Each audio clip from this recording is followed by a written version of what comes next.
à 7h20 sur Europe 1, Dimitri Pavlenko, place à l'édito éco. Bonjour Agnès Verdier-Molinier. Bonjour Dimitri, bonjour à tous. J'aime bien ce chiffre, le patrimoine total des ménages en France, 15 000 milliards d'euros. On n'est pas si pauvre que ça. Alors avec les décès à venir de la génération des boomers, certains annoncent une grande transmission, 9 000 milliards d'euros d'héritage à venir d'ici 2040, Agnès. Et oui, on peut clairement mettre en question ce chiffre qui est avancé, 9 000 milliards d'euros en 15 ans, ça fait une moyenne de 600 milliards d'euros par an, alors que le montant actuel transmis par an est autour de 400 milliards. Et comme on le sait, on n'est jamais à l'abri d'une crise économique ou pire d'une guerre où tous ces milliards peuvent devenir largement virtuels. En réalité, cumuler ces montants sur 15 ans a surtout un objectif, faire croire qu'un énorme trésor va être transmis. Et on voit bien l'idée tordue qui est derrière toutes ces publications et communications diverses autour de l'héritage. Ces soi-disant 9 000 milliards d'euros pourraient être taxés plus. Alors c'est d'ailleurs ce que la gauche propose explicitement.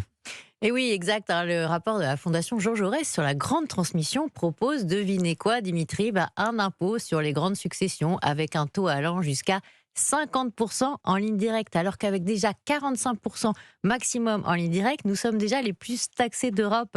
Les Allemands, les Espagnols, les Irlandais sont autour de 30% max en ligne directe, les Italiens à 4%, les Portugais à 0%, les Suédois, les Norvégiens, les Autrichiens et bien d'autres en Europe aussi à 0% pour toutes les successions là. Alors c'est vraiment crucial ce que vous nous dites, notamment pour les entrepreneurs, les chefs d'entreprise. Le pacte Dutreil, justement, qui permet la transmission des entreprises familiales, est très attaqué ces derniers jours. Ah oui, on l'a vu pendant le débat budgétaire à l'Assemblée, nombre d'amendements pour taxer les héritages, mais aussi pour supprimer le pacte Dutreil. D'ailleurs, sur le Dutreil, la Cour des comptes a rajouté une petite louche en reconnaissant que ce dispositif permet une plus grande pérennité de l'actionnariat des entreprises familiales et moins de faillites. Mais cela dit, elle propose quand même de diminuer le taux d'abattement qui est de 75%. Et c'est incroyable, alors que là encore, quand on fait le tour d'Europe, on voit bien que les transmissions d'entreprises sont taxées entre 0 et 10%, en Allemagne, en Suisse, en Suède, aux Pays-Bas, en Espagne, au Luxembourg, en Belgique, et j'en passe.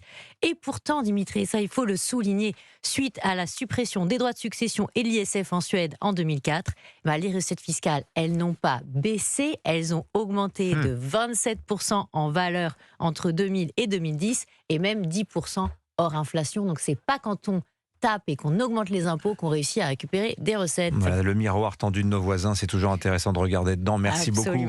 Signature Europe 1, Agnès Verdier-Molinier. Avec les nouveaux